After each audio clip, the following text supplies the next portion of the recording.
This is a World of Tanks podcast. Today's episode is going to be about gun marks, and I'm specifically going to talk about light tanks. For example, on the Senlac here, this is a gun mark that I got a few days ago. You can come over here to your session statistics, go by vehicle, and highlight your vehicle, and it shows you your progress on marks of excellence. This one is at 60.2%. This one's at 61.67%. This one's at 47.2%. This one's at 36. This one's at 65, etc. That's at 39, and that's at 74. So in terms of light tanks, I've been playing light tanks and using regular ammunition, nothing special. I think it's pretty easy to get a gun mark, or at least the first gun mark.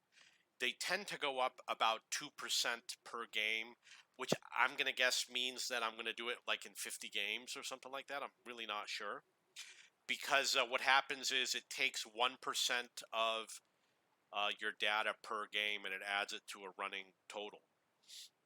In terms of getting 2 gun marks, I do have tanks that have 2 gun marks. I'm really not familiar with which ones they are off the top of my head. But I haven't made an effort to level any vehicles up to the second gun mark yet. I'm going to do every vehicle up to the first gun mark, and then I'm going to do every vehicle up to the second gun mark.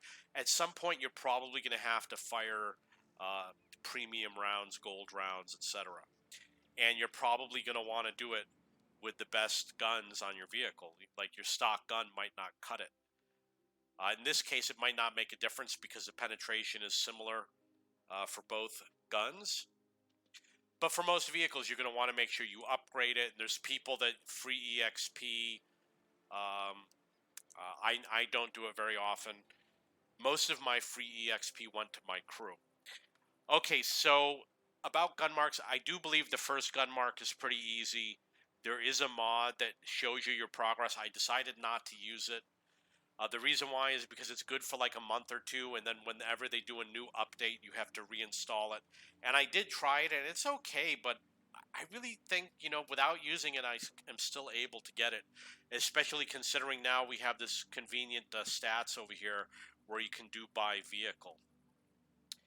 Okay, so in order to get the gun mark, you have to do a combination of assistance damage and regular damage.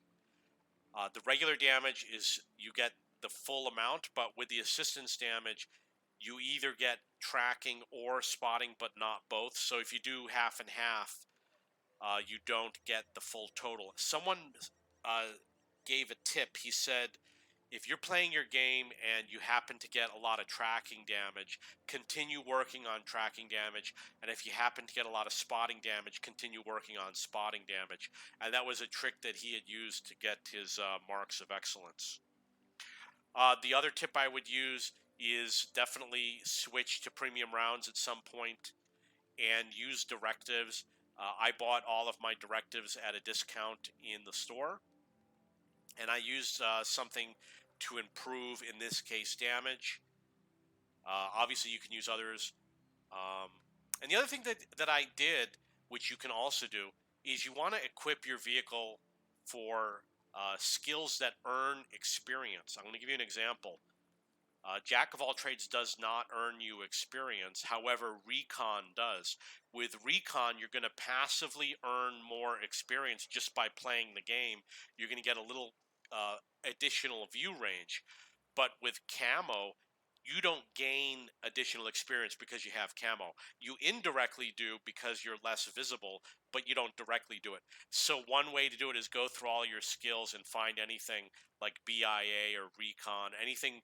The gun rammer is going to help you earn more experience because it increases your damage per minute, etc. Okay, so that's going to be it for today. I'm going to obviously have future podcasts, so it might be a little bit longer. If you have any questions or comments, please post below.